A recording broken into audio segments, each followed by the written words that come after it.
You only get one shot with Maitake, one flush, one chance to get everything right. We got to visit one of Japan's best Maitake farms, a place very few people outside Japan ever get to see inside, to find out how they're producing over a tonne of Maitake every single day with almost no second grade mushrooms. Let's find out how they do it.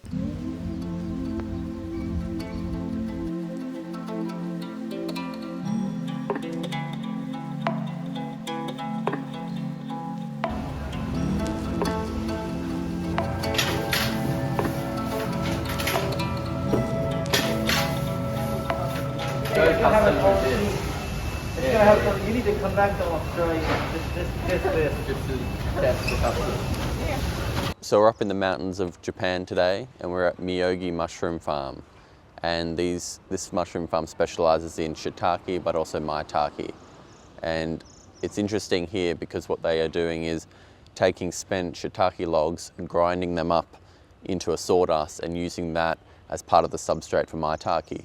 Because maitake finds it difficult to decompose fresh timber, and so they've found that as being a useful way to increase their maitake production. So we're going to go in and check out how they're doing it here. These are spent shiitake logs from the traditional log farms throughout this region. This farm used to make its maitake substrate entirely from recycled shiitake logs, but today they can only source enough to make up around 30% of the mix. It might seem like a small detail, but by the end of our trip we'd realised it was part of a much bigger story, one we'll dive into in a future video. So now it's down to about 30% because they can't source enough. So ideally, if he could, he would use 100%. それは100% が理想ですか? So yeah, that would be the ideal. He said he'd get a better yield if he was using 100%. Sure. Yeah, this is spent shiitake logs. You can see they're already partly decomposed because the shiitake has been working its way through the timber, eating the cellulose and lignin and posing, and this is what they use to grind up to add into their maitake blocks. So all the maitake here is grown on sawdust blocks in the bags, and yeah, they find that this is a really good way of utilising a resource as a substrate for after shiitake going into maitake. A big takeaway from this trip is sawdust is way more complicated and important than most growers realise. On this farm, their maitake recipe is 30% ground up shiitake logs and 70% deciduous species sawdust. They can control the particle size by grinding the recycled logs themselves, and when they buy sawdust, it comes in different grades depending on what they're trying to achieve.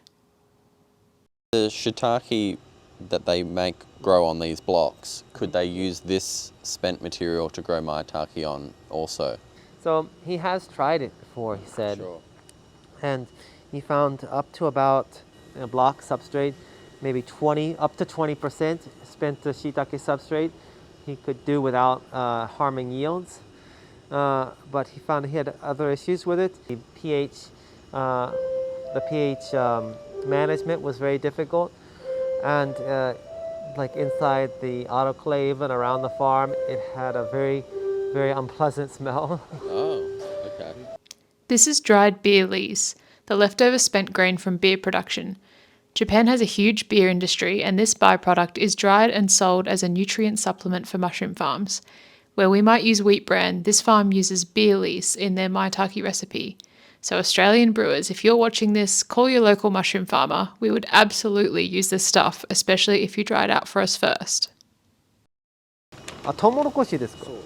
コーン酵母じゃなくてトウモロコシ.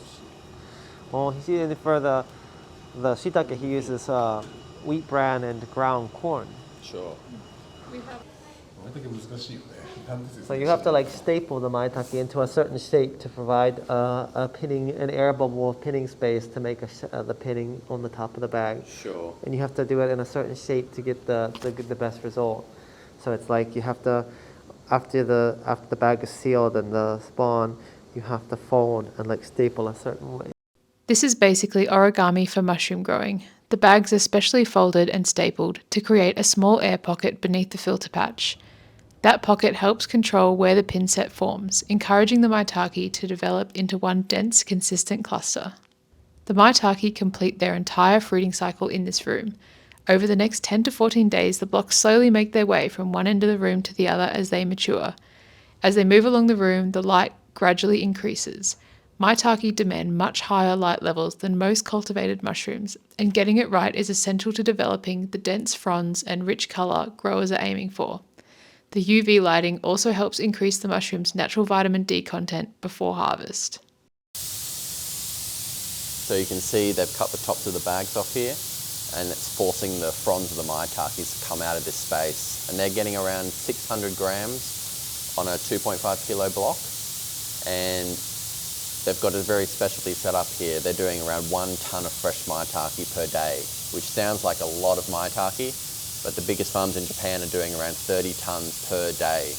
And maitake is a very, very finicky species. It does a lot of time goes into making these blocks like this. And one of the things that is unique to maitake is it doesn't like to fruit if you're growing other species of mushrooms in the same room with it. So if you've got this with oyster mushrooms or shiitake, it won't fruit at all. It's very sensitive. So all specialty rooms set up just for maitake only. But you can see these are looking amazing. Really great clusters coming out of these blocks. This place is producing tons of these guys. Really nice clusters. In Japan, they don't sell them by the cluster. They trim them up and they sell them in 100 gram, 200 gram punnets. So 70% of the labour is in the handling of them in the packing facility. These are actually quite easy to harvest. You can just pull one cluster off the block, and you can only get one flush from a maitake block. So you got to do all the right preparation and technique, because you only have one chance to get a perfect cluster.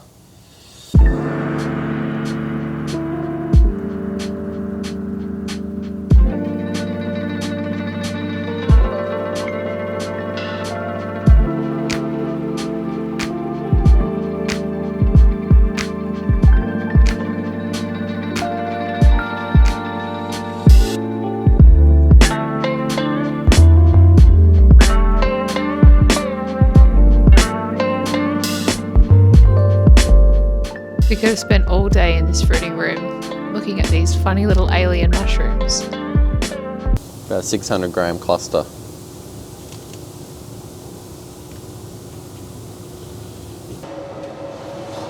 Packing room. So here we are in the packing room. We've got clusters being put into boxes, so individual clusters, but also their punnet machine here. They're trimming the maitake into 100 gram amounts, putting them in punnets, and then they're going through this automatic machine, wrapping and stickering them.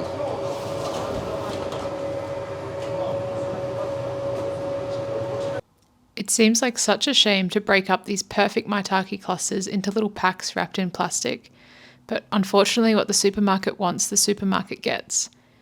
One of the biggest costs on this farm is the labour of breaking down and packing these beautiful clusters into 100 gram portions.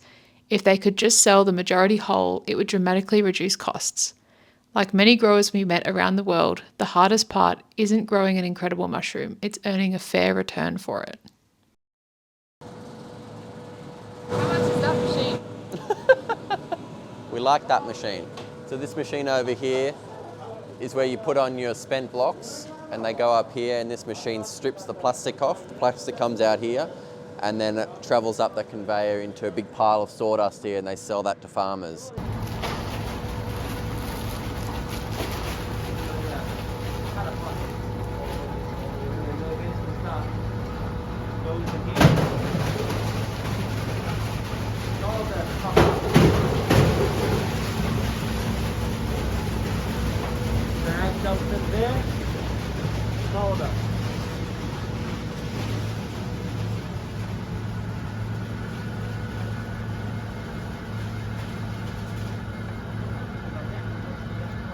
Before visiting this farm, we were hoping to uncover the secret to growing perfect maitake.